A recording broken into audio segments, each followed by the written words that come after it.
channel. This meeting will also be on the Public Access Facebook page and will be found on the Lunenburg Access YouTube channel within 24 hours after the meeting. To join the meeting, if you cannot attend in person, please click on the following link. I'm going to suggest that you go to your Zoom app or go to Zoom, and the meeting is 817-297-94080. This agenda lists all the topics which may be discussed at the meeting and those reasonably anticipated by the chair. Votes may be taken as a result of these discussions.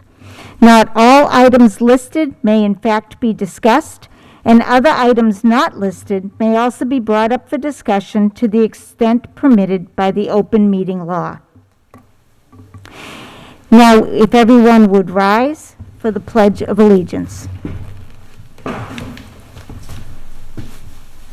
I pledge allegiance to the flag of the United States of America and to the republic for which it stands, one nation, under God, indivisible, with liberty and justice for all.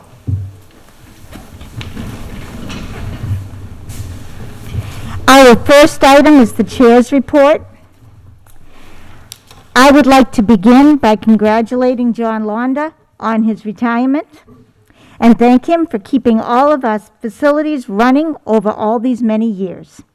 We appreciate it, and we're wishing you lots of fun and good health in your retirement.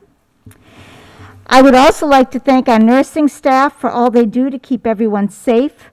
We cannot say enough about the job they are doing.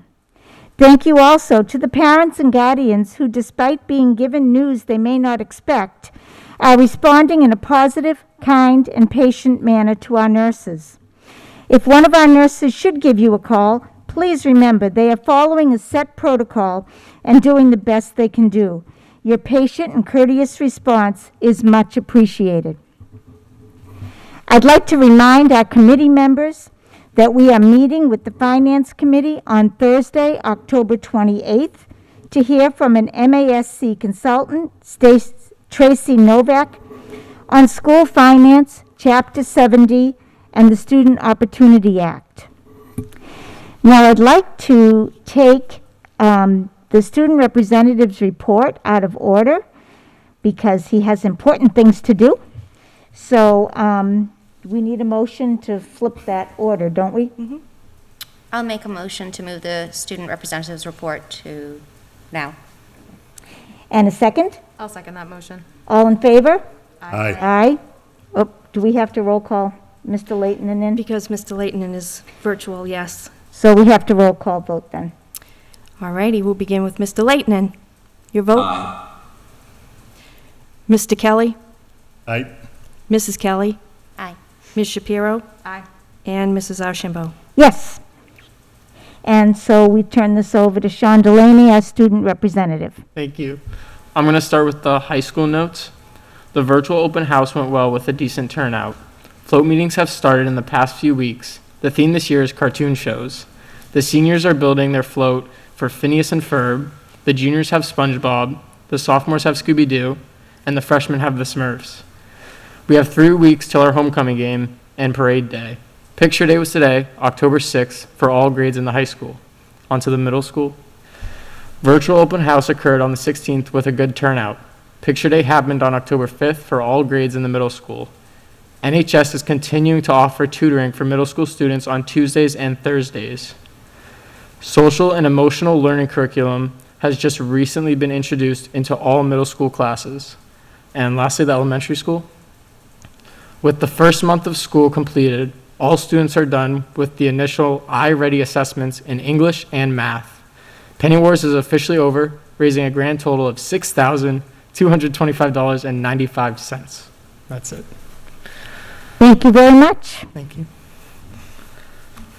Now, before I open the floor to public comment, I want to remind the public that the first public comment section is for agenda items only. The second public comment section is open to any topic within the scope of authority of the school committee. Public comments about individual students are prohibited to protect the privacy of the student. Public comment section is 10 minutes. There would be 3 minutes per speaker. If we find a need to provide more comment, then the committee can vote to do so. So this public comment is for agenda items only. Is there anyone that wishes to make a comment? Ms. Menard? I see that Mrs. Menard's hand is raised, so Mrs. Menard, thank you for joining us. Thank you for having me. My name is Karen Menard, 672 Page Street, and I am also the chair of the Park Commission. One of your topics on your agenda this evening is policy regarding the use of your facilities. And I wanted to put in a couple of requests, things to think about as you discuss them this evening. Under the facility rental fees for Lunenburg governmental bodies, that section there, we're looking to get an elaboration on what other related event costs are. And if you could also consider changing the word of the last sentence that says facility rental fees for town recreational programs to facility rental fees for town recreational sponsored programs will be waived. The rationale on that is due to the fact that our Lunenburg Recreation Director position is part-time and there's only one employee. We rely on vendors to provide much of our programming, so we do want to make sure that all of our programming has access to the facilities with the fees waived. And my last request / comment would be under the priorities of use for the facilities to consider breaking apart Lunenburg Town Related from Lunenburg Youth Sports Organizations, because we are two totally separate things. It's when the Parks Commission created their policy, I think it was a year ago now, we have, the schools are separated from Lunenburg Youth Sports because we recognize that they're two totally different entities. So that is my comment for this evening. Thank you very much, Mrs. Menard. We appreciate you joining us this evening. Thank you. Our next item is to review and approve minutes. First, from the regular session, September 1, September 15, and September 25, 2021. I think we could probably do it in a batch if everyone is okay with the minutes. Did anyone find anything they needed to adjust? Nope. Okay, then can I have a motion to approve those minutes? I'll make a motion to approve the minutes from all of September. And a second? I'll second the motion to approve the minutes from September. And a roll call vote? Mr. Leighton? Yes. Ms. Shapiro? Yes. Mr. Kelly? Yes. Mrs. Kelly? Yes. Mrs. Archambault? Yes. Now we have policy subcommittee minutes from August 5th and September 22nd. I am assuming the only people who can vote on those are the people that were present. Logical to me. So, I'll make a motion to accept the policy subcommittee meeting minutes from August 5th and September 22nd. I'll second it. okay. So do we need to roll call that? They're making their recommendation to accept them, so I think we can That's, rely on their recommendation, so we can do a roll call. okay. All right. Mr. Leighton? Yes. Ms. Shapiro? Yes. Mr. Kelly? Yes. Mrs. Kelly? Yes. And Mrs. Archambault? Yes. Okay, thank you. Now to review and approve line item transfers. Mr. Cassidy? Good evening, everyone. As I mentioned in the last school committee meeting, I'd be bringing forth a significant transfer of funds. And this is for some of our newer members. We do this annually. As soon as we hire all new employees, we start shifting funds around based upon surpluses and deficits. So we may lose a teacher at a high salary and hire a less experienced teacher at a lower amount, and we have extra money, and we kind of make that those shifts to make the the budget balanced. So why is that important? Because you as a group, the school committee receives a quarterly report, and I do the best job that I can keeping those line items out of negatives. Usually, if an account goes into a negative, I usually address it with a transfer that night, and/or it's something that I'll be watching and make recommendations from there. So this is our first salary and wages transfer for the year. I anticipate another one at some point in the future, as we're still hiring some paraprofessional and nursing positions. The total amount that's being shifted is $644,270.59. A significant amount of that starts with the budgeted $272,000 for salary reserved, and that was with the anticipation of the collective bargaining increases that we negotiated last year. There was some other, the kindergarten position, the extra kindergarten position, those funds are being moved. There's a psychologist position that's being moved. It's being moved to a grant. And it's important to note that a lot of the special ed paraprofessional position line item accounts, we're pulling money from there because there was such a big surplus in our special ed grant that we were able to absorb some of the paraprofessionals this year out of the grant. And then there was a big surplus of $65,000 in the summer school program. Oh.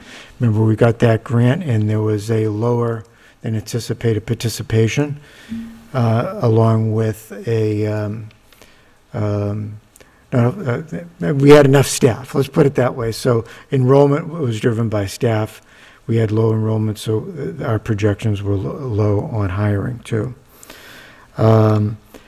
And the next page really addresses where all the money is going based upon the collective bargaining agreements and the new employee agreements. I'm trying to see if there's anything that really jumps out at me for an explanation.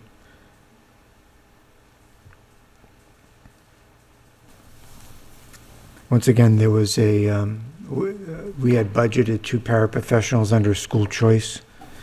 With the shift of our paras onto the grant, we were able to take those 2 paras and put them on the local budget.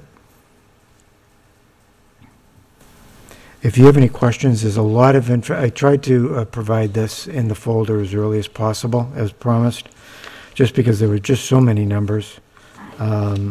This should clean up the accounts for the presentation of the quarterly budget in December. There may be some negative balances that I address at that point. I tried to keep this transfer strictly with salary and wages. There will be some expense accounts that I'll be making adjustments over the next few school committee meetings. So once again, this is transfer number 1 of the year. Okay. All right, does anyone have any questions for Mr. Cassidy? Seeing none, then I'll take a motion to approve. I'll make a motion to approve the line item transfer that Mr. Cassidy brought before us. I'll second that motion. And a roll call vote? Mr. Leighton, Yes. Ms. Shapiro, Yes. Mr. Kelly, Yes. Mrs. Kelly, Yes. and Mrs. Archambault. Yes. Thank you. Thank you very much. And now we move on to the superintendent's report. Good evening, everyone. First off, I'd like to make an introduction. With us this evening, we have John Murphy, who will be taking on the role of Director of Facilities and Grounds. Mr. Murphy? Welcome. Thanks for coming along this evening. Appreciate it. Glad to see you here. Next up, we hosted a flu clinic for staff at Lmhs on September 28th, which was the early release PD day, and we had more than 80 folks get their flu shot. Great. COVID update, relative to cases, the dashboard is current as of last Friday, as it will be every Friday it's updated. Last week, we had 14 positive cases. This week, to this point, we have 7 positive cases. The state has a positivity rate of 1.79%, and Lunenburg currently is at 7.43%. And that was the information available as of the 30th of September. Vaccination rate, 12 to 15-year-olds is at 69%, so that's up 4% from the last time I reported. And the 16 to 19-year-olds are at 75%. That's up 2 from the last time I reported. The Test and Stay COVID testing program, we have been able to begin the program. We have been assigned 2 staff from the Contact Tracing Collaborative. One came out yesterday and was joined today by a second staffer. We are testing students who have been identified as in-school contacts and do not meet an exemption, such as distance or vaccination. At this time, 3 LPNs have been hired to assist the nurses in the health offices. And lastly, I have some reminders for parents. October 19th is an early release day for LMHS for parent-teacher conferences for grades 6 through 12. Evening parent-teacher conferences for grades 6 through 12 will be held on October 26th.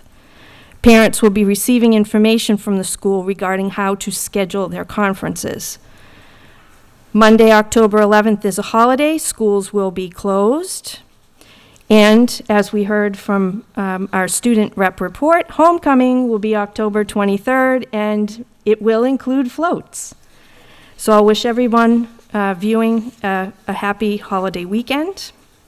Stay well and safe, everyone. Thank you. Next, under new business, we have the first reading of Policy 5204, Promotion and Retention of Students, and Policy 1202, Regulations Governing the Use of School Facilities. Generally, we pass over or waive the first reading of these policies.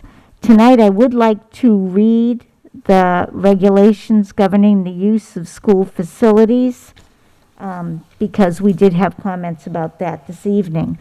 And these policies will be or are posted? Yeah, they should be posted right now in the, on the website. On the website. Okay, so if anyone is interested in reading the policy about promotion and retention of students, that is on the website. But we will discuss the second one this evening. Okay. Yep. All right, did we take note of Ms. Menard's comments on where she would like edits made, just so we can go back to yours? Yep, Good, thank I you. do. Perfect, okay. Community Relations 1000, Community Use of School Facilities 1200, Regulations Governing the Use of School Facilities 1202. It is the policy of the Lunenburg School Committee to permit responsible organizations where the main purpose is to benefit the citizens of Lunenburg the use of school buildings and athletic fields to the extent that there is no interference with the educational programs. The complete control of school buildings and equipment is, by law, vested in the school committee, and the administration of the rules and regulations governing the buildings is delegated to the superintendent of schools or her designee. Use of school facilities shall be granted within the limits prescribed in Chapter 71, Section 71 of the Massachusetts General Laws and Acts in amendment or addition thereto. This policy covers all functions/events which are held in the Lunenburg Public Schools after school hours, Monday through Friday, and any time on Saturdays and Sundays. School facilities are not available to private individuals for personal profit. Non-school organizations utilizing the schools are charged custodial costs and fees based upon a schedule approved by the school committee.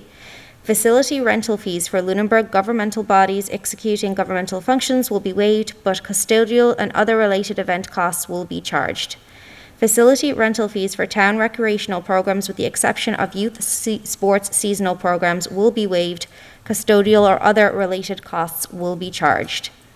Priorities for use of school facilities. Use of the school facilities for annual town meeting and for polling is reserved for the town on the first and third Saturdays in May and the first Tuesday in November.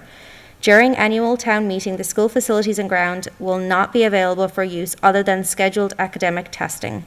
Priorities for use of school facilities, including buildings, playgrounds, and athletic fields, shall be as follows. Number 1, Lunenburg school activities.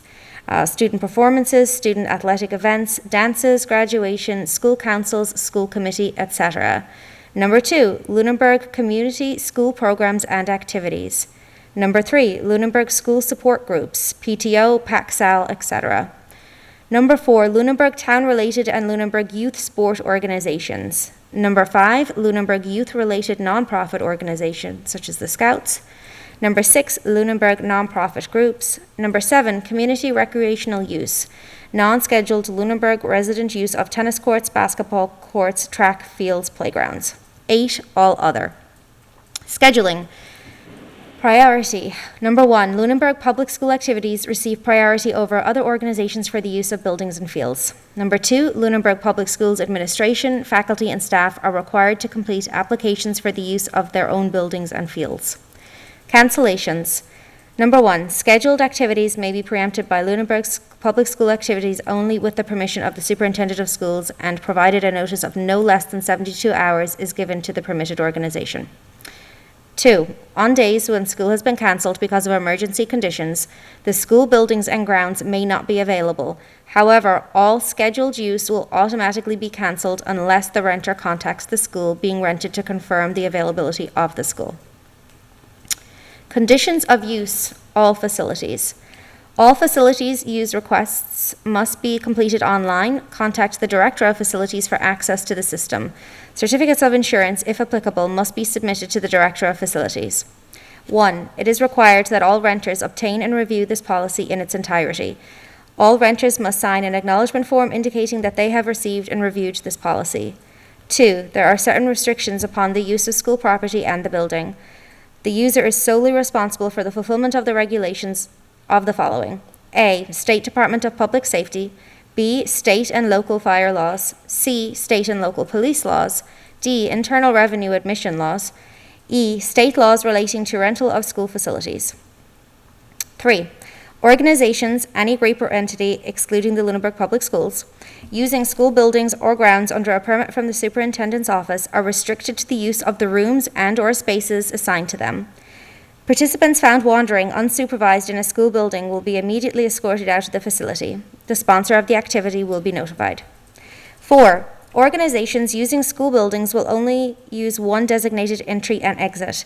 An adult, an individual over the age of 21, must be present during the entire duration of the activity to monitor and control the entering and exiting of children participating in the activity. Organizations are required to provide adult supervision at the entrance of the facility during the entire duration of the event to ensure the safety of the participants and the facility. 5, specific bathroom facilities will be designated for use, and only those bathrooms will be accessible. The organization using the building will be responsible for monitoring these bathrooms.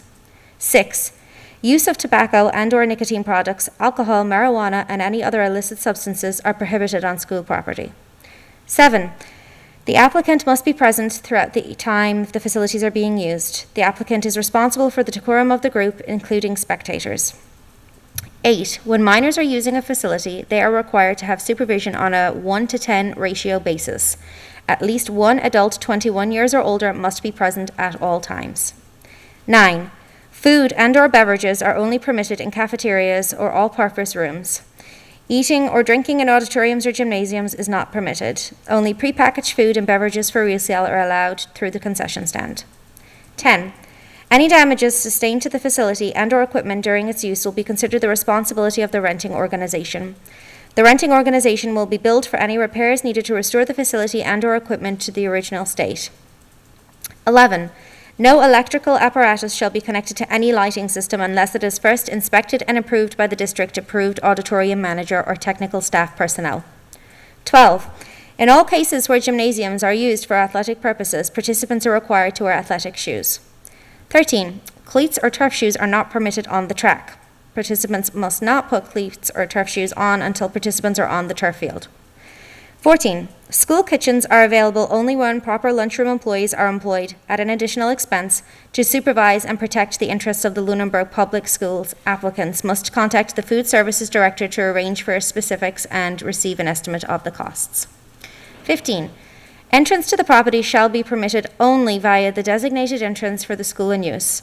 All doors to the facility shall remain locked at all times, except that custodial personnel shall unlock main entry doors for entrance by authorized groups as scheduled 15 minutes before and after scheduled start. 16. Access to facility will be available only as indicated on the approved application form. 17. Equipment of the building user, such as scenery and furniture, may not be moved into or out of the building during school hours. 18. Anyone utilizing the middle school, high school auditorium must employ school personnel appropriately trained to operate the lighting, curtains, drops, scenery, etc. It is the policy of the Lunenburg Public Schools not to loan school materials and equipment to individuals or groups. 19. All vehicles are strictly prohibited from parking in fire lanes. There shall be no double parking. There shall be no parking in handicap designated spaces without the proper RMV issued placards or license plates.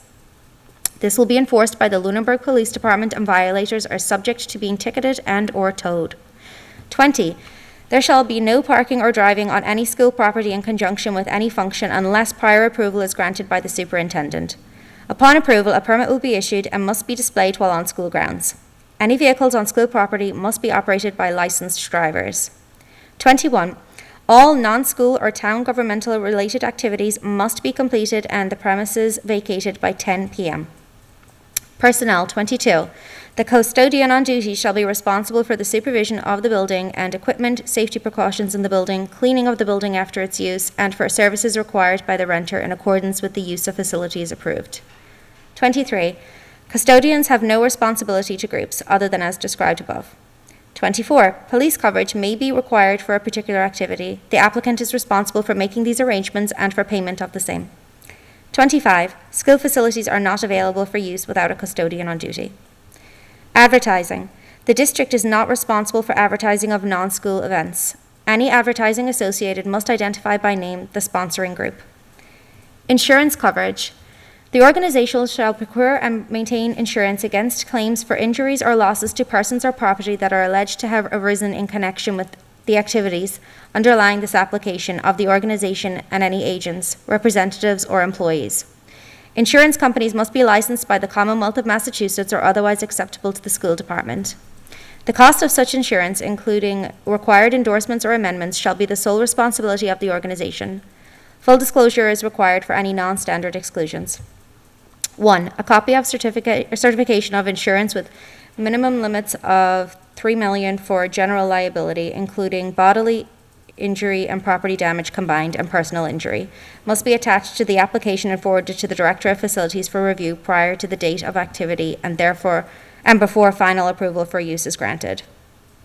2. All certificates of insurance must include the town of Lunenburg as additional named insured. Cleanup. 1. Neither the school department nor its custodian on duty assumes any responsibility for liability to the property of the renter. 2. All decorations, furniture, trash, and other materials used shall be removed immediately by the renter after the completion of the function. All decorations must be fire resistant. Changing equipment, electrical adjustments, driving nails, or hanging decorations shall only be done with the consent of the Director of Facilities. At no time shall objects be attached to stage curtains. 3. Lunenburg Public Schools will not be responsible for any material left behind. Such materials will not be saved, and the renting organization will be charged for removal. Costs. Number 1, custodial costs are charged to the using organization. 2, fees for the building use are established by the school committee on a regular basis. The rental charge for the use of school facilities will be a fixed fee plus expenses for services listed below. All groups will be charged hourly for the custodial auditorium control booth, or cafeteria services if warranted. 3. Costs for trash disposal may be charged to using organization if the event requires dumpster pickup in addition to the regular scheduled pickup period. The building principal and athletic director, in conjunction with the director of facilities, shall have the responsibility for determining the amount of service help necessary for any rental. The final cost for any rental will be determined by multiplying the flat rate per hour by the duration of rental and adding the cost of service workers required.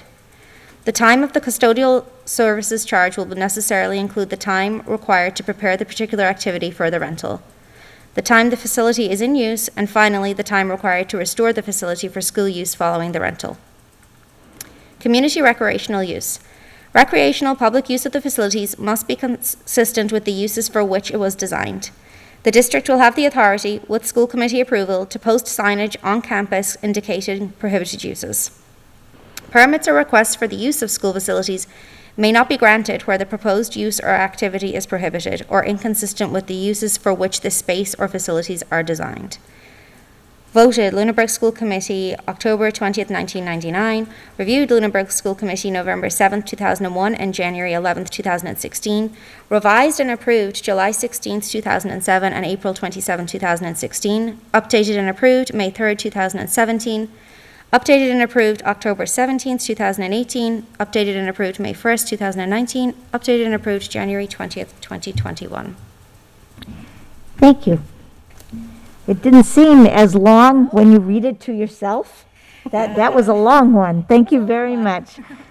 So I'd like to direct the comments that Mrs. Menard brought up. The first one was when they were saying, now I didn't mark where it is, but I understand what it is about, that they could be charged for custodial or other related event costs. Mr. Londa, what are other related events costs? Thank you. Good evening, John Londa. So when we get a request for a use of a facility, we get the scope of what's trying to be done. So we had a very, very wide range of things. So we have some language that says related events. So if you were running a town fair, and as we had heard, if you're running a town fair and you're bringing several hundred people to the schools, you might fill one of our dumpsters complete and leave us with no capacity to be able to operate for the next school day. So in those cases, we're emptying a dumpster essentially because of the event. So it can be trash. It can be electricity. We do have rates established for field lights.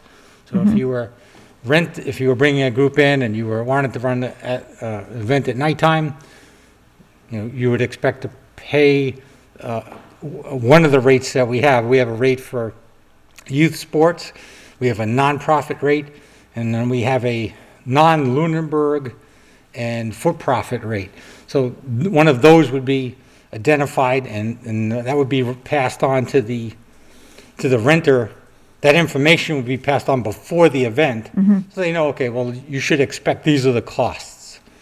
So, that's our policy, is to be able to get that to them, so they, if they have an objection to it, maybe they can modify their event, or decide that they don't want to hold the event, or maybe move it to the daytime. So it could be electricity, could be trash. We haven't ever charged anybody for water.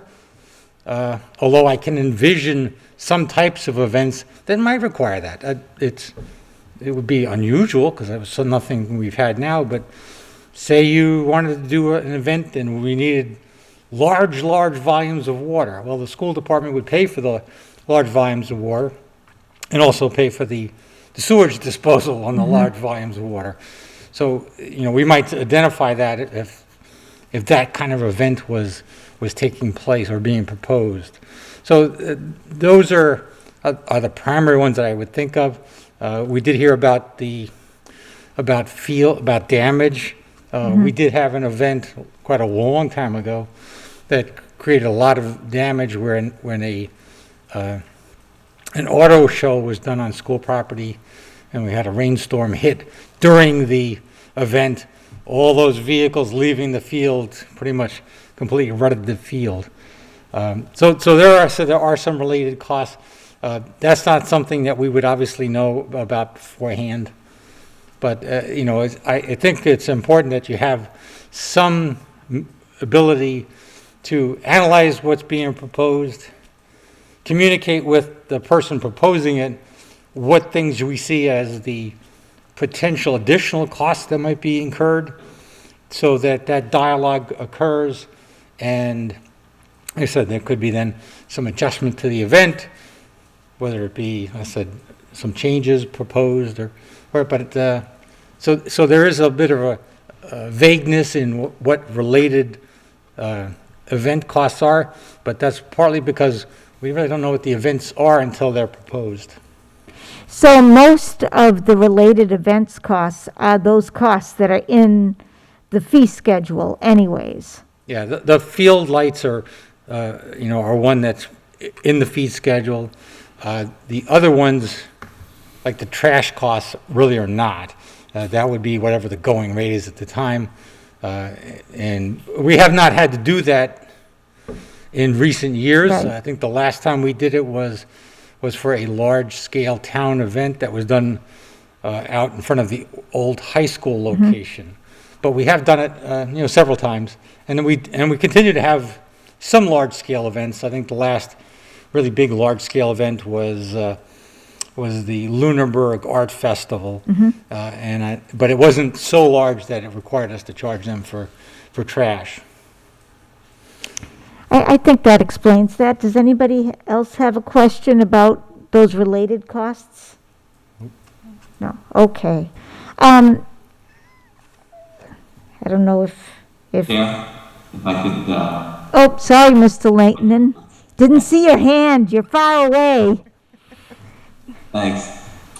So my thought was reading it, I see like the other related events cost. I wonder if we could add in language including but not limited to, and then list off some of those options like trash disposal, lighting the field, etc. But I think if you throw in that language including but not limited to, maybe that covers us a little bit more and also gives a little bit more description of what we're looking at. That's a good suggestion. Thank you. The next question was, instead of putting town recreational programs, to make town recreational sponsored programs. And the rationale, I believe, behind that was that because there is only one town recreation employee, in order to do most anything, they have to get somebody in to do it. So that was the suggestion that Mrs. Menard made, and that's in the red section right above priorities for use of school facilities. Facility rental fees for town recreational programs. The suggestion was town recreational sponsored programs. Okay.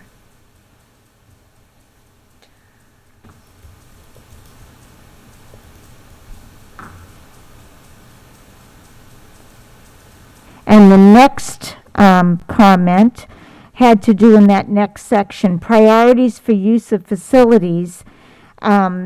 Number 4 has both Lunenburg town-related and Lunenburg youth sports organizations. I see that they're different things, and they're listed as different things. I don't know if the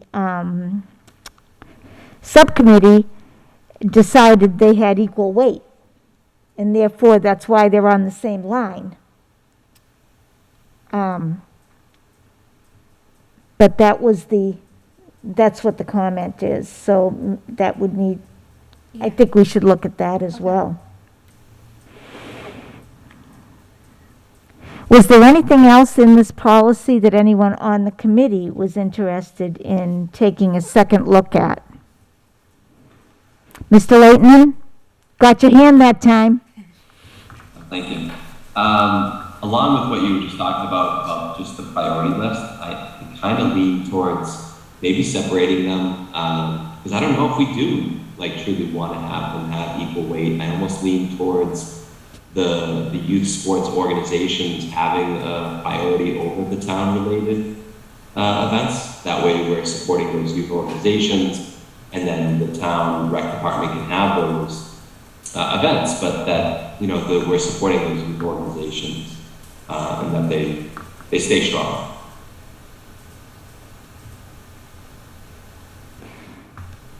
Thank you.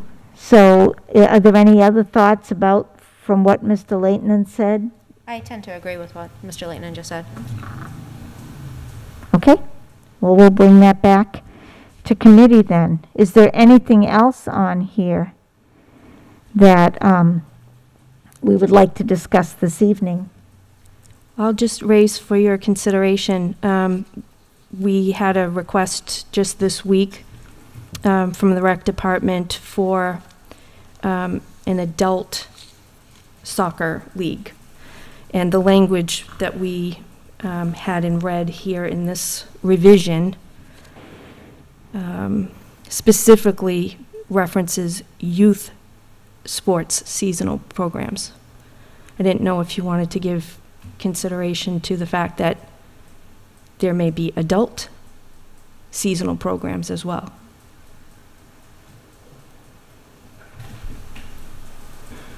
That's, it's an interesting thought. Do youth sports, here's my not being in the loop for so long. Do youth sports seasonal programs, are they going to use the field more than an adult sport program? Like if there's some kind of softball league that's a bad example, we don't have any diamonds. If there's a soccer league that meets once a week, does that the same as, let's say, youth soccer that meets a lot? Is that something to consider? Or I don't know anything about how often stuff meets anymore. Mr. Londa? Oh, he would know. He has the schedule. So on sports groups, so they're essentially paying for hourly use. So how often they meet directly affects how much they pay for the field. Currently the Lunenburg Youth Soccer Association is roughly paying about $8,000 for access to all the grass fields, they're usually using 3 grass fields over the duration of the season. Right. And that includes both practices as games. So the adult league, at least currently as it's been described right now, is just a one-day-a-week event. I think I would try to ensure that we don't put ourselves the school might not put itself in a position where we're charging kids to use the field and the adults get it for no cost. So That's a good point. Do we want to take this back to policy and Yes. discuss this? I think we do. Okay. So if anyone has any comments on that, they can forward their comments to the policy committee, and they will take those comments along with that. So what that means for this policy is that this first read is null and void because it needs, I see you, Brian, hang on. The first read is null and void because we have made changes or we are talking about changes. So when it comes back after policy meets, that will begin the first read. Mr. Leighton, was your hand up again? Yes, thank you. So with the adult rec leagues, I guess I want more clarification. Is this that they're paying the school no fees, but they're actually still paying the rec department the fees? So I think there's still like a fee involved. So your question is, are they paying recreation department fees Yes. to play in this league? I have no idea. Does anybody know that? So that might be something we need to find out. Yeah, Ms. Menard might want. Oh, Mrs. Menard. You can jump in on this one. Thank you. At this time, that's whether or not the rec department charges hasn't been fully decided. If they do, it would be to cover the overhead of our platform that we use, our registration platform.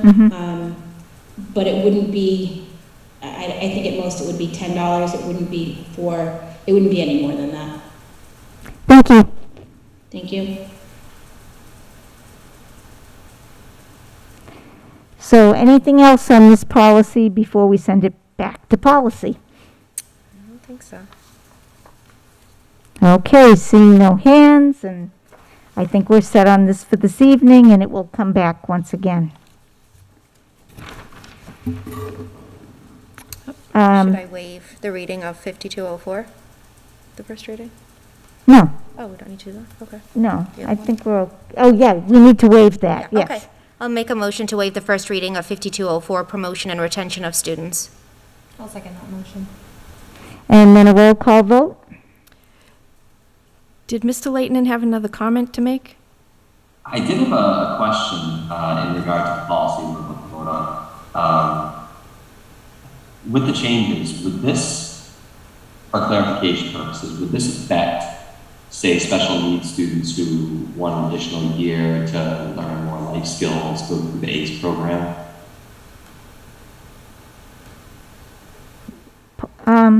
For the graduation For the policy? graduation policy? No. So if No. you want to continue on for No. more years? Okay, thank you.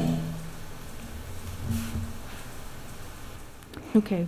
Ready for a vote on the waive reading on policy 5204? I think so. Okay. Mr. Leighton? Yes. Ms. Shapiro? Yes. Mr. Kelly? Yes. Mrs. Kelly? Yes. Mrs. Ashambo? Yes. All right.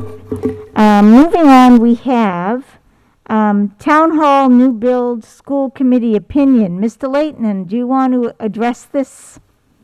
Sure. So at the dual meeting of the TCP Building Redesign Committee and the Select Board, Selectman Jeffries brought up a question that he was looking for the school committee to give their opinion on whether we had an opinion on whether a new town hall next to a school, what our thoughts were on that, or where a new town hall would be, what it could entail, concerns of location. Did we care about the property to have, say, the new Turkey Hill there? Kind of a lot of different scenarios of what our opinion on if there was a new build. So does anyone have any thoughts on the placement of a town hall on the school campus, basically, is what you're asking, right? Yes. I honestly don't know enough about the proposal to I- make a decision. I think that the question, I could be wrong, and correct me if I am, has to do with the traffic of people that are non-school personnel being on the campus. Is that what the general question is, Mr. Leighton? I think it's related to the fact that if the TC Pasio's rebuild does not, renovation does not happen, Right. then, okay, what's the next stage? Well, the next stage would be building new, because maybe that's more affordable and more efficient. So then the question comes up, a lot of people are considering, well, do we really want to build the new town hall at the TC Pasio's land? Should we build it somewhere else? And I think they're looking for our opinion. Do we think that maybe it should be somewhere else, or are we okay with it at that location? If that space opens up and is now available for, say, a new Turkey Hill. So with that framing, are there any other thoughts? Ms. Shapiro? I think just like from a planning standpoint, it makes sense to put it in that space if like we don't go through with the renovation, just because like there will be that available space. It's central to the center of town. It's not far from the library. There's lots of parking there. Like there's green space. Like I think it's a good like place for the town to come together. So it makes sense to me. Anybody else?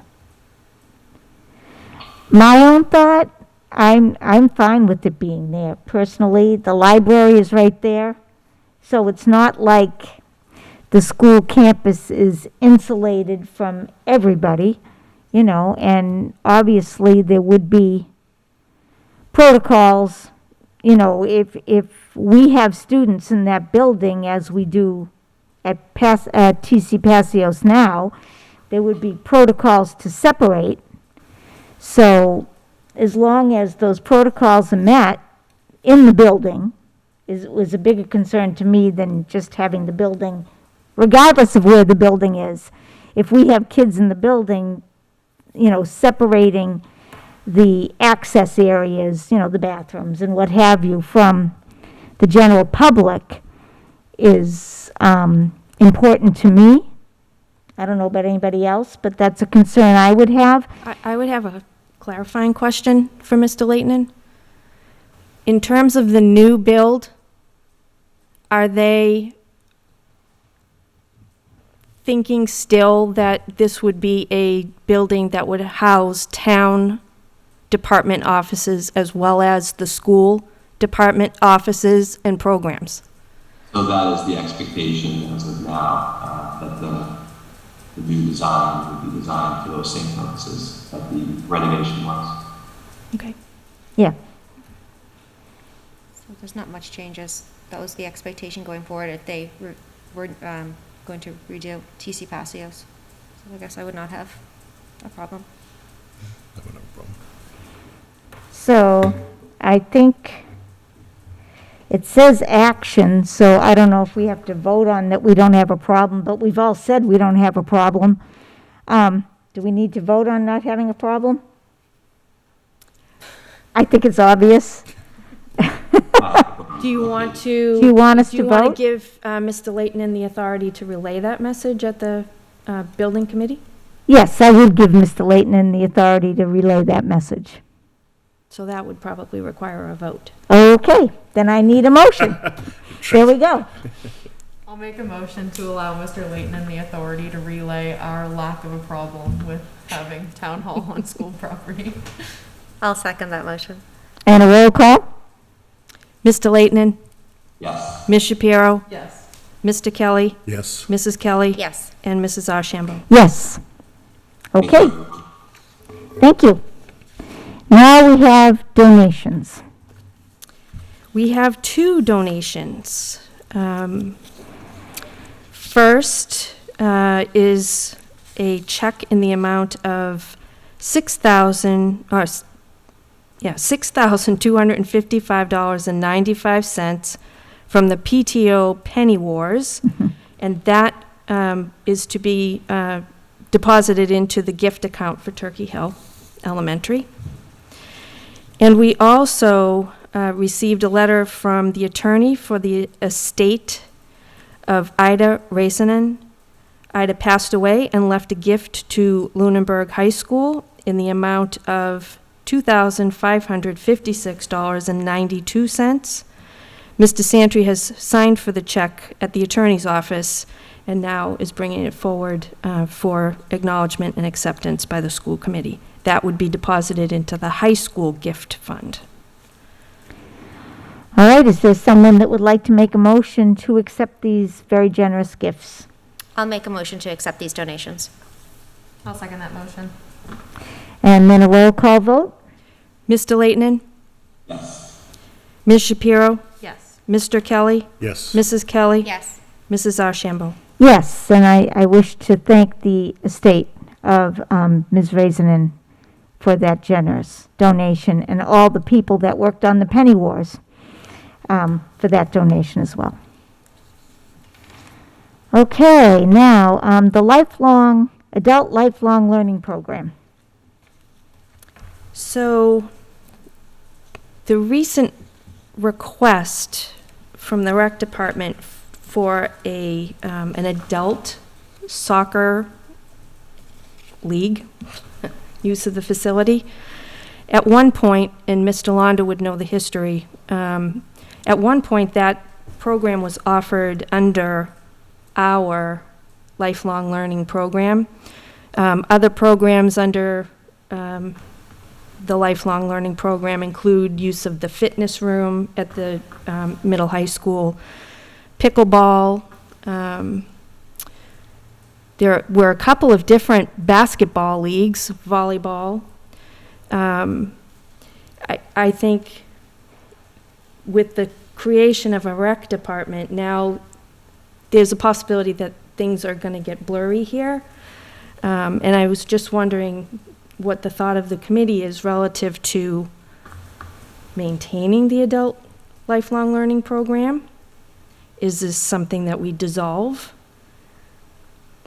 Is this something that we further define as to what programs stay under the school versus what programs would go to a rec department? You know, these are new problems to have, not bad problems to have, but I do think it's worth a little bit of a conversation. And maybe you have questions and you want more information to discuss it further. If there's more information you would like me to gather for you as you consider this, just looking for your thoughts on a direction. Anyone have any thoughts? Is there someone who's in charge of running this program currently? So, there was not a coordinator prior. However, last year through the budget cycle, we created a new title for Director of Community Schools, right? And the intent was that this program would be one of the programs under that director position, with the hopes that we would be able to grow the program, because it does provide a little bit of revenue. And if it were to become a more robust program, it could potentially help fund some of our own internal adult learning in terms of professional development for staff. Okay. But that was the thinking as we were going through the budget cycle last year. But again, last year was a COVID year, so there wasn't a whole lot of, activity with the rec department because we were so restricted, particularly for indoor events. But I think now that the rec department is kind of gaining some momentum, I just think it's worth a conversation. Is this a program that we want to continue to supervise under the schools and grow? Or just sort of turn it over to the rec department? Mr. Leighton, I think I saw your hand. Thank you. In my opinion, I think it's worth having a conversation with the rec department. I think it would be more beneficial for them to take over. I'm a participant in the adults volleyball program at TC Paseo, so I don't think it would change much if the rec department, say, was collecting the fees. And I think it would make sense if they're building up the rec department that we would have a lot of adult rec, say, leagues in town. It would make a good fit. Just my opinion, I think we need to talk to the recreation director about what the thoughts are in this particular venue and where they're going with it. But perhaps because of who I am and how I go about things, I would not sign up for the adult soccer league. But if there were something like an ancestry group, or there was something like learn how to do this or learn how to do that. I take all these alpha courses at Fitchburg State, which is adult learning. And we walk in the woods and we look at there's a naturalist that tells me why my mushrooms in my yard have gone berserko this year and all that stuff. I would love to see us offer something besides just pickleball. I think I joined that pickleball group and I had no idea it was adult learning. I didn't know. I knew there was somebody there that said, sign that you're here, and that's all I knew. I had no idea. So I think that we need to take a look at it and see between the director that we have for community schools and the recreation director and the Parks Department and try and figure out what the most logical path forward is. That would make sense to me. Yes, I agree. Okay, So, okay, I'll take it from here. all right. That was a discussion item, so we don't have to do anything with that. Now to old business, we have an action item on the FY23 capital plan. Mr. Londa, you're getting your steps in tonight.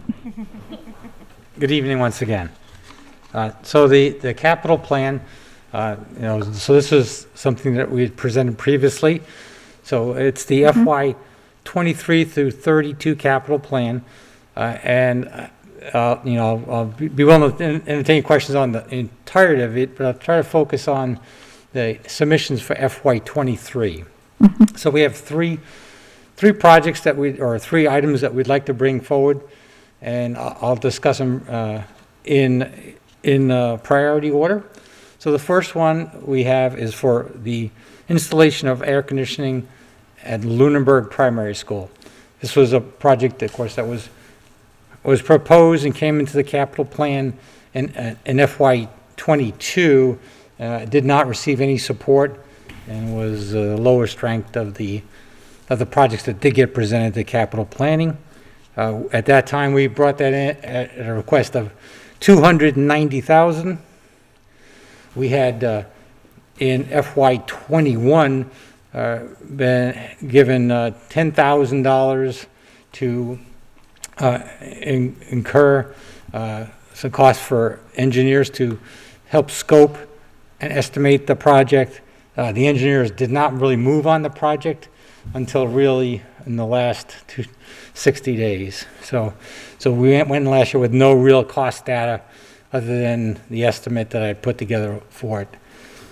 So we have received that estimate, and it's a preliminary estimate.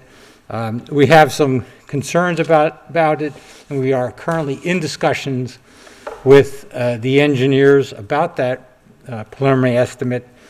What the part that we're really concerned about is the electrical engineer came in and said, okay, well, we think you just need new service for all the new additions you want to do, which included adding a new electrical panel, running new service from the electrical room for the school up to the area where the equipment that would be installed is going. And that was an expensive proposition. It was costs that we really didn't think we should be incurring, as the school was designed to have air conditioning, and the panels were sized, at least they were sized in the original plan, and breakers provided in the original plan to run equipment. So we currently are in conversations with them and trying to sort out if we are able to use the current electrical panels that were provided for this and part of the original design. And that's influencing the cost substantially. So we have a couple of positions that I'd like to just go over. So right now, the engineers came in and said, okay, look, total cost to do this project with a new electrical service to run everything was $296,400. If we added a 5% contingency to that, we would need to request $311,200 to be able to run that program.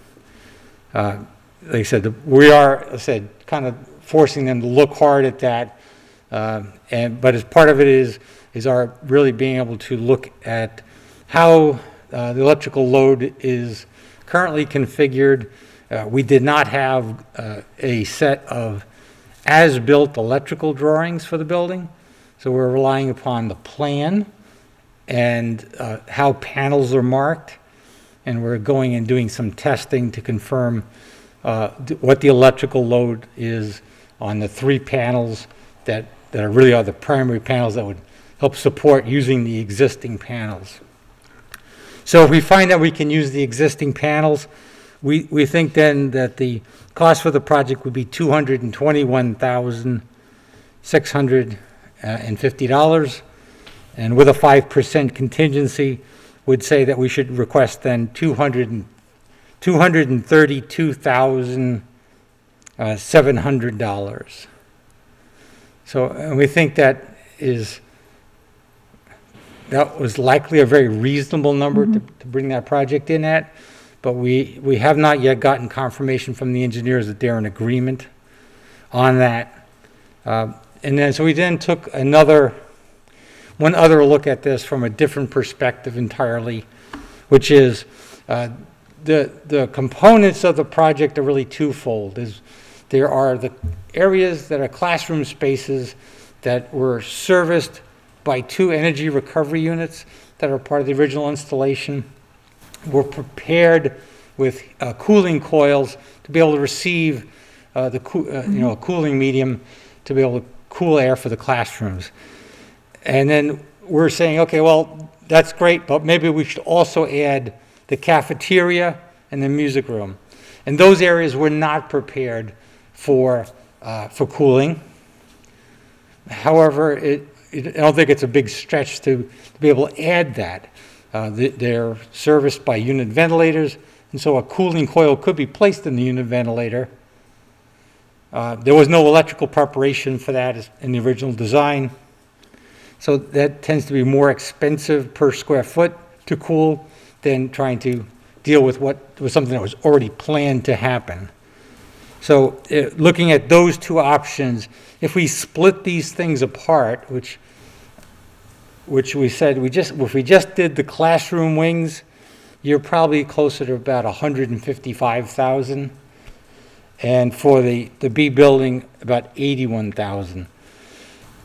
So just to kind of put that in perspective, most of the building would be cooled for $155,000, and a much smaller part, about $81,000. So my recommendation would be to bring it forward as one entire project, because the cost to do it would be per square foot would be more advantageous. You would get a complete project. You wouldn't have something else still hanging out there, such as, oh, well, what are we going to do about the music room? Or what are we going to do about the cafeteria? And then the added benefit, of course, is that these are now cooled spaces. And so when people come down to use these spaces, they're cooled already, and they're not leaving cool spaces, coming to warm spaces. So we have not yet. We are coming up on the deadline on October 14th. The town manager had asked for us to be able to load data into the spreadsheet for the capital planning committee. As of today, I would recommend that we bring in this project at $232,000, but I would remind you that the engineers at this point have not agreed to that, and we are continuing to work on gathering data for them. But I think that's the right and smart thing to do, but we have not yet convinced them that that's the smart thing to do. Any questions on that project? So that would be priority 1. Priority 2 would replace our 2008 one-ton dump truck with plow. The cost for that would be $58,833. And that would be, pretty much a fairly stripped down one-ton dump truck with a V plow. We currently do rely on the Department of Public Works for sanding of school grounds. My thoughts is that's probably where we should be, and we should not really try to pick that up. If we wanted to add that kind of capability, we're probably talking an additional $10,000. But for a one-ton dump truck with a sander, it does add lots of added stress to the vehicle, a lot of added weight, and so I would recommend that we stay at the $58,833 for a one-ton dump truck with plow. The third priority item we have would be a replacement mower. So we currently have a 2000 Toro mower. It has a 128-inch cutting area. It doesn't bag, it just cuts grass. So that's 10.5 feet where the cutting area. It does 8 acres in an hour. We are currently using that primarily on everywhere except the 3 grass fields that are the athletic fields. And there we do have contract labor doing those, and they bring in baggers and they're able to do those fields for us, and they do treatments as well, aeration as well. But what we're proposing as a replacement would be is something on the order of an Exmark 96. So it would be 96 inches in width. So it'd be a step down from the 128, but it would be a zero-turn mower, have a little better mobility. It also has a 8 acre per hour cutting rate, and that would be at $45,000. On that one, we're still trying to get a fine tuning on the exact price, or make sure that we got the right number in that. But 45 was what I was given as a planning estimate from an Exmark dealer. And so that's the third. So those are the items that I think that should be in the FY23 capital submission. Okay, does anyone have any questions for Mr. Londa? Well, seeing none, do we have a motion to accept this capital plan so he can send it off to, Do we need to vote on what? Do you want to wait until the next meeting when we hope to have a final cost on? can we do that with the October 14th deadline? How do you want to recommend? Yeah, so, I would recommend we submit with the 232. We can come back and amend that. Usually there is a bit of a wait between when we submit and when we actually brief the capital planning committee. Okay. Okay, so with the 232 number for the air conditioning, would somebody make a motion? I'll make a motion to accept the capital plan that Mr. Londa presented. I'll second that motion. And a roll call? Mr. Leighton? Yes. Ms. Shapiro? Yes. Mr. Kelly? Yes. Mrs. Kelly? Yes. Ms. Archambault? Yes. Okay, thank you very much. Thank you. So now we have a discussion item about transportation.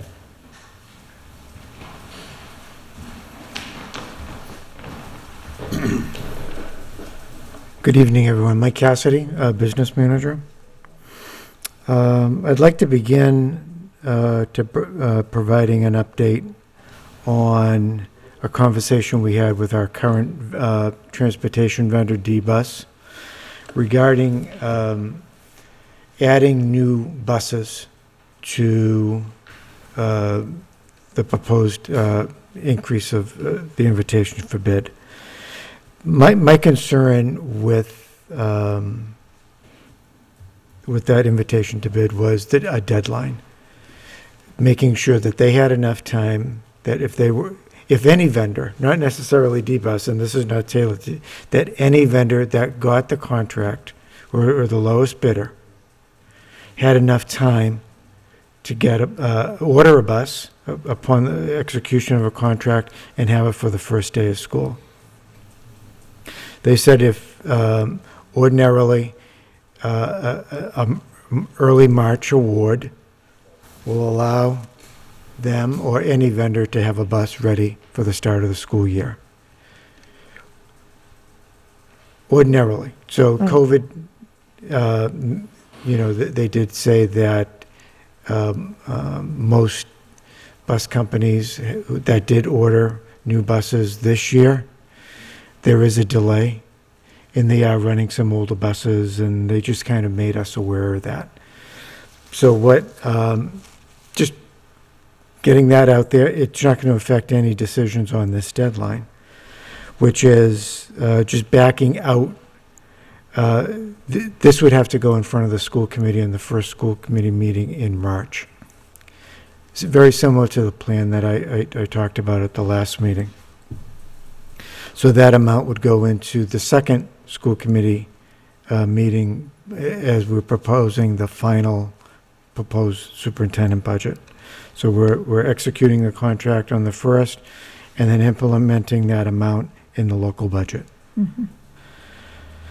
So backing that out, I need enough time to post it and advertise it. And, with a deadline of February 17th, and just looking, that's a Tuesday. I think there's a school committee meeting, or maybe a school committee meeting the next, I'm not really sure, but there's not enough time. There's not enough, a single day's time to analyze it and to present it to the school committee. So it would have to wait till the first meeting in March. So if that's the deadline, then we're going back to January 9th is when I start advertising this. So that would bring the school committee to make a decision on whether or not we want to, this is your discussion. If you want to add additional buses to the contract on the first meeting in January, and I believe that is January 5th. So we've got about 2 months to figure this out. Right. So figuring it out is what we talked about in policy subcommittee. And it's what we're talking about at central office too. So we are beginning to gather some data. And so this is the conversation that we had at policy, which is, here's administration's ideas on information for the school committee. If you have some additional requests, we're digging deep, so we might as well grab the data that you're looking for too. So, ultimately, we look at providing some data for the school committee to determine the feasibility of transporting all students in the district. And there's a cost to that. And I can tell you the cost right now for this fiscal year, a bus is $71,000 a year. Now that's FY22. So that'll go up some percentage. Right. And I think I've shared some percentages with you.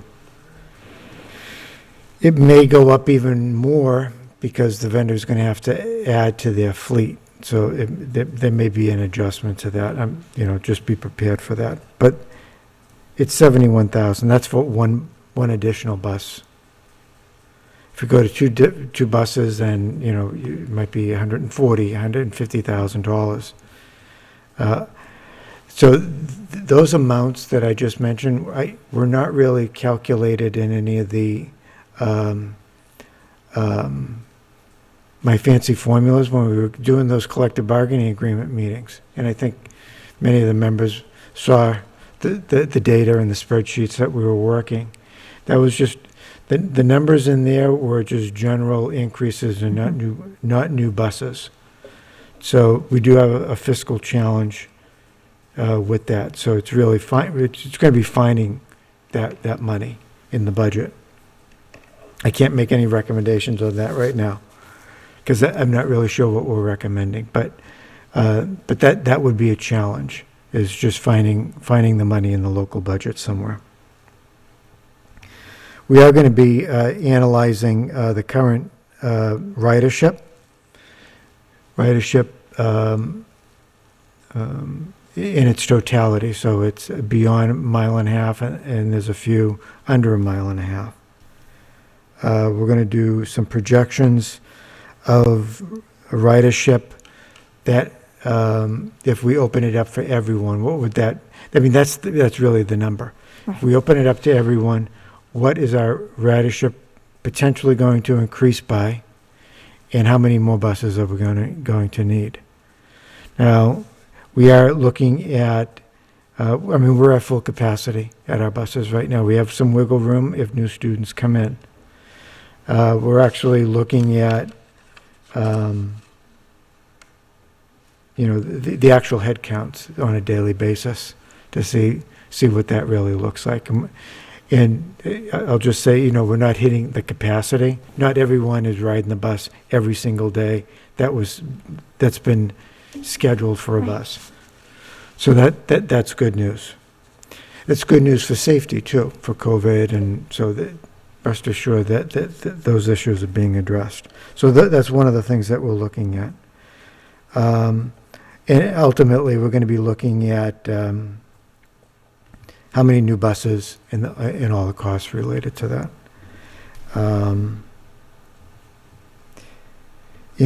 There was a brief conversation, I don't think, but I'll bring it up, whether or not families under a mile and a half would pay a fee.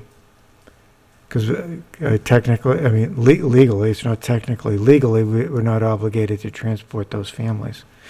And do we establish a rate for those families on an annual basis to offset some of these costs?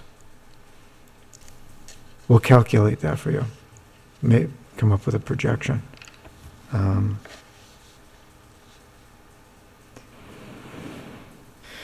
So those are things that we talked about.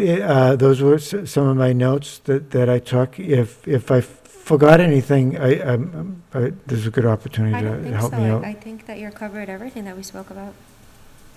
Dr. Warren, did you? Yep. I agree. So we'll, as I mentioned, we'll likely provide some updates on a meeting-by-meeting basis. But a decision would have to be made by that January 5th meeting, and then ultimately a policy change. Right. And so that's how I think it may be introduced. Looks like we'll be meeting on policy again, so I'm sure that'll be another agenda item that we can talk about. And maybe we can have some preliminary data at that time. But the 71,000 that's as real as it is for today. It's only going to increase moving forward. So, lot of considerations here. So, if there is information that you're looking for later on, certainly we can stop what we're doing and start gathering that. As we start retrieving this data, we may open up some doors or some inquiries on, what about this and what we already have. I'll be honest with you, we already have been doing that. The great thing is, what I'm seeing is that the data exists, especially for ridership. The head counts, the bus drivers do have to do that manually, but we have a lot of the information in Power School. So we're confident we'll have the raw data to do this. Any questions or guidance? I would Any be happy thoughts? to take it. I just hope that if we do go down the path of looking at charging, because if we want everybody on the bus, somehow we have to pay for it. So whether it's charging a bus fee, which they did, I don't know if Mr. Londa remembers when that was, a bus fee was charged. I don't remember because I'm more than a mile and a half out, so didn't really make a difference to me, but I know something was charged at one point. Yeah, I don't you are think for correct, yeah. long, but I think maybe just a year. And I would want to have an opportunity to survey parents as to whether they would be willing, if to pay a bus fee? Is it worth that to them? And to be able to provide them with some kind of an estimate as to what that fee would be? As opposed to, would they rather that a program or something, you know, how would we pay for it out of the budget if we didn't do that? You know? So I would like, at some point, and I think we have time to do it, to get parents' opinions on how they would want this to go. Also, how many students or how many families would be affected by it? And it doesn't even make a difference to charge them. If it's too few of a number, why even charge them a Right. fee? Right. Why bother? That's true.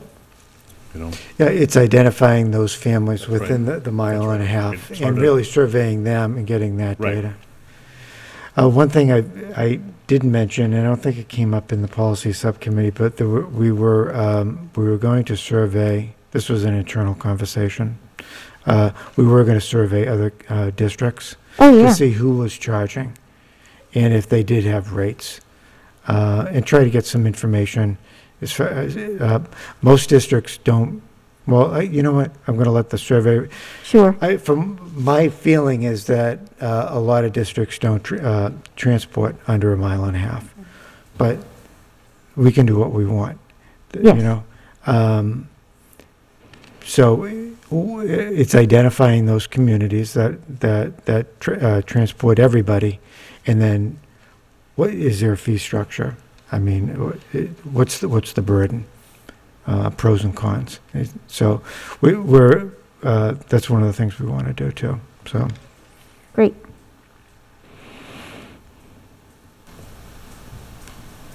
Any other thoughts on transportation this evening? I'm sure we will be revisiting.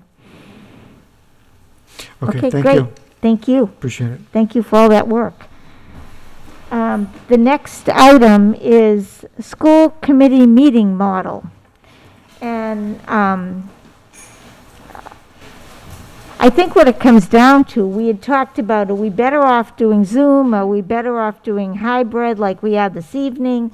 We had some comments from people in the community about the lack of adequate audio when we are at the school.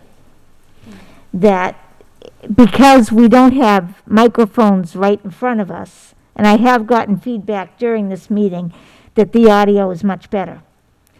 So because we don't have the microphones right in front of us when we are at the middle high school, and I don't know that it could be set up that way, that would be, from the audio person that I know is telling me that would be very difficult to do.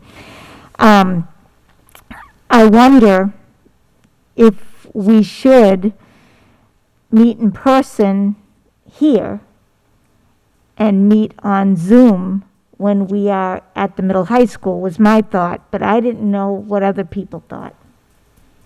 I think that kind of gives us the best of both worlds. We get to be together as a group and at one meeting, and then also, as we know, COVID is kind of reinventing the wheel. It's something to be said to let the administration be able to be at home for some of these really late meetings. So it might be nice, or we're not making, you know, Mr. Cassidy or Mr. Alonda come to every single meeting. They can be at least in the comfort of their house and go right up to bed when the long meetings are over. So I just think that, you know, we have the opportunity to kind of look at things from a different perspective. So I'd be completely fine with at least doing one Zoom, one at home. Or one at home, both at home now. I'm just kidding. So one at Zoom and one here in Town Hall. That works. Yeah, I agree. I'll especially say, since I was on Zoom at our last meeting, it was nearly impossible to hear, like, when people weren't talking directly to me. That's why, like, I had to have, like, speakers clarify, like, a couple times and everything. And, right, I think it's just that it's too far away, like, we don't have the mics and everything. So I think that would be good. And also, I think it would help because I think people really do like the virtual option to come on, especially for public comment. And so, like, having those meetings be more accessible, like, I think would only do good for us. Mr. Leighton, do you have any thoughts? Yeah, I would just add that the communication, the audio is great with the town hall. I can hear everything and I can hear everybody. So that it's definitely been good on this end. And I agree with everybody else. I like the idea of doing both. It gives get a diverse audience too, at least the opportunity to participate. I think we've all gotten feedback from community members saying, why isn't this on Zoom? It's so easy to log on, as opposed to have to leave their house and come here. So I think that does give a better opportunity for everyone. So, do we want to give the next couple of meetings a try, or do we just want to,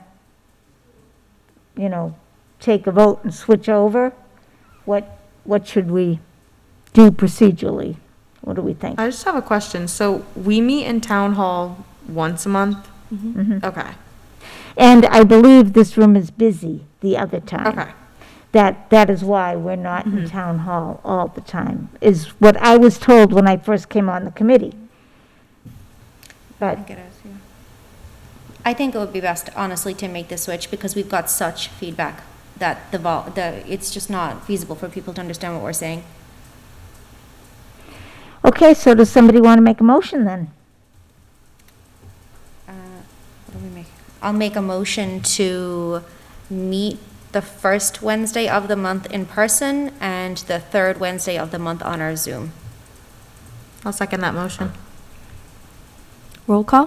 Mm-hmm. Mr. Leighton? Yes. Ms. Shapiro? Yes. Mr. Kelly? Yes. Mrs. Kelly? Yes. Mrs. Ashambo? Yes.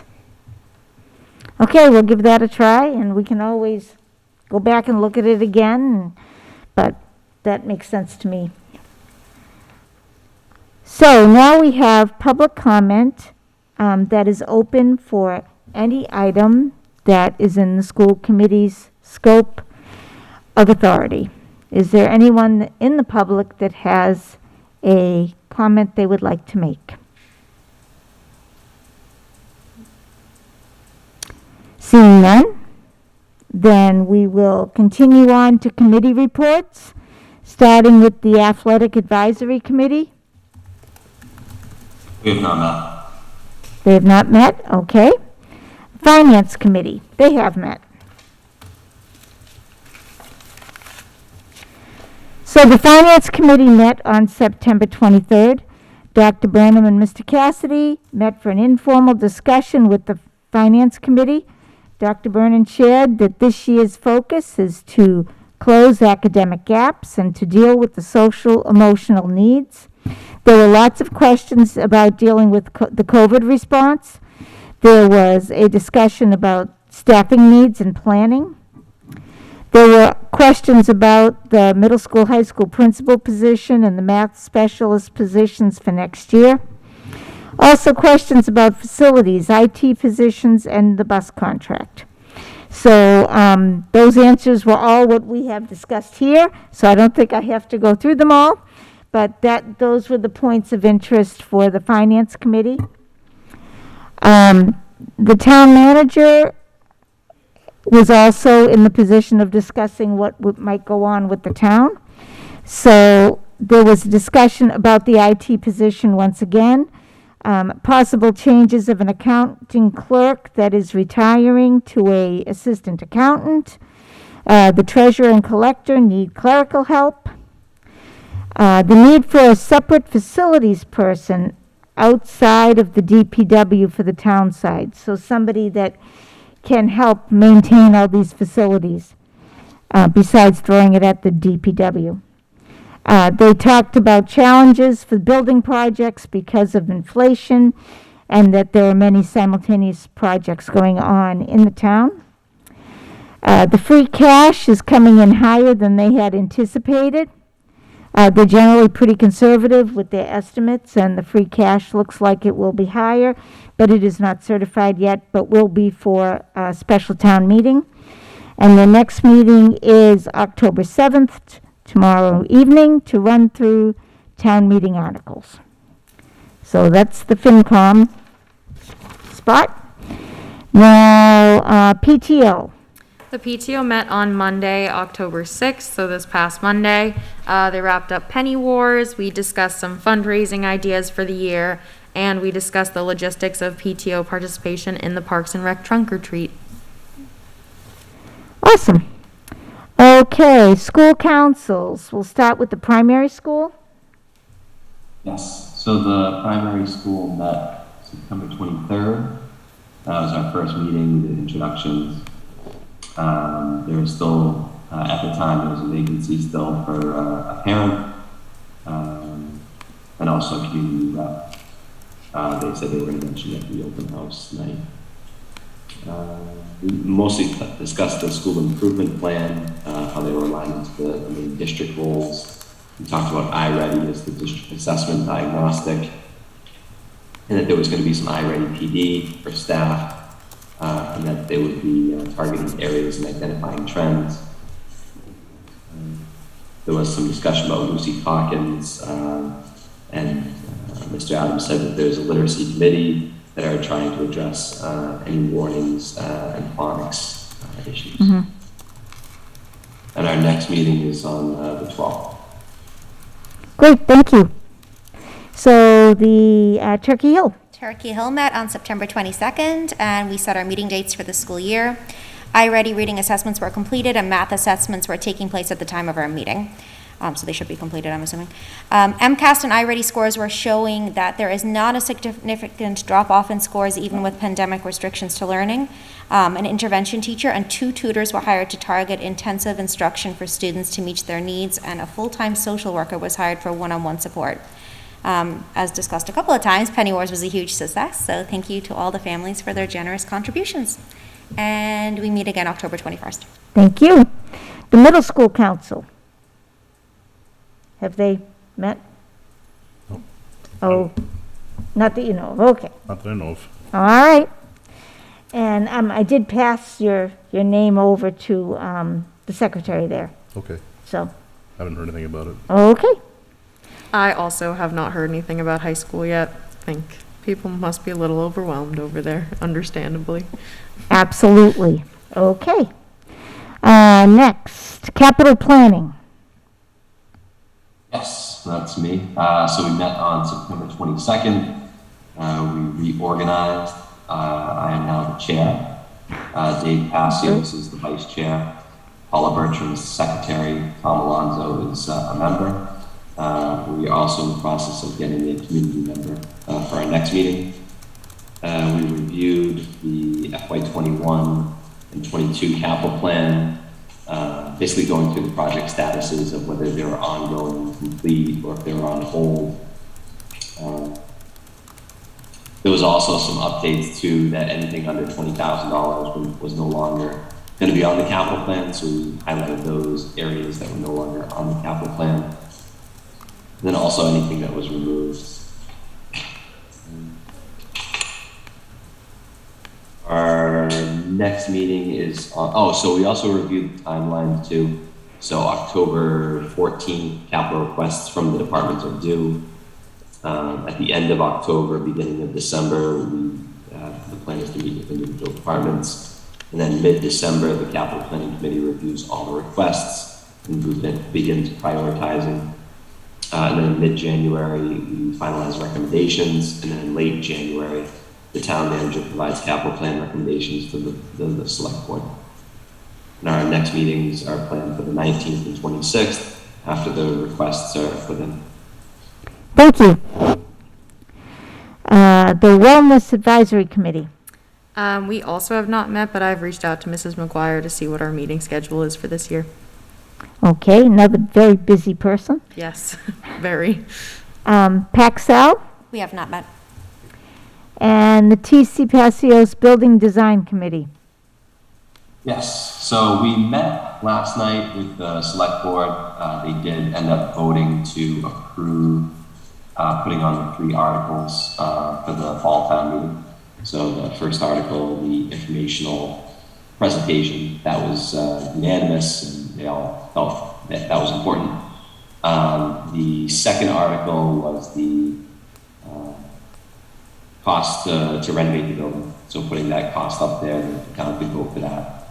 And then the third article is if that second article fails, to put money towards design and development of a new town hall. We'll also have potentially a cost in that presentation, that first presentation, what a cost of a new build would be apples to apples, so that we would have a good idea of whether we want to renovate or go a different direction and maybe do a new build. We also met tonight too, with the architect. We did approve the layout for, what a new build would look like, 2-floor system. Pretty close to the same square footage. It was around 15,000 square footage. Some slightly larger based off of like adding stairs and elevators. We also talked about parking, trying to again go apples to apples, but make the parking efficient, also using green space as well, and then access for the employees to get in. And then I had to leave the meeting to come to next side. But we're meeting again potentially the next few Wednesdays to try to finalize everything for fall town meeting. Thank you. Policy also. Policy Subcommittee was also, Oh. I forgot to put it on the. Okay, Policy Subcommittee, sorry, it wasn't on the list. No, I didn't notice until now. Policy met on September 22nd. We edited and brought before the committee tonight our first reads for 5204 and 1202. We will bring 1202 back to policy and review the edits discussed this evening. We discussed that policy 5410, policy 5401, and policy 5409 will have recommended revisions in March 22 and will be brought back to the subcommittee at that time. Any possible changes to the policy 3601, transportation duties and responsibilities of the school committee, will need to be made by December in order for the administration to draft the RFP for a transportation contract. We do not have a date set for our next meeting, but I'm going to assume that's going to be very soon. Okay, thank you. So now we're on to topics for future discussion. Does anyone have anything that they want to add to the list? I had wanted to put down setting our goals. That has to show up somewhere, because we haven't done that yet. Yep. And we didn't do it last year. So we need to do that. Okay. Other than that, Maybe we can just plan to have a follow-up discussion to see if the hybrid plan is working well for us. Like not immediately at the next meeting, but Yeah, and next if- month or something. yeah, and a few meetings away. Perfect. That's a good idea. Thank you. Yeah. Okay, then we would take a motion to adjourn. I'll make a motion to adjourn at 8:41 PM. I will second that motion. Roll call? Mr. Leighton, Yes. Ms. Shapiro, Yes. Mr. Kelly, Yes. Mrs. Kelly? Yes. And Mrs. Archambault. Yes. Thank you very much, everybody. Thank you. Bye, Brian. Right. Thank you. Have a good one.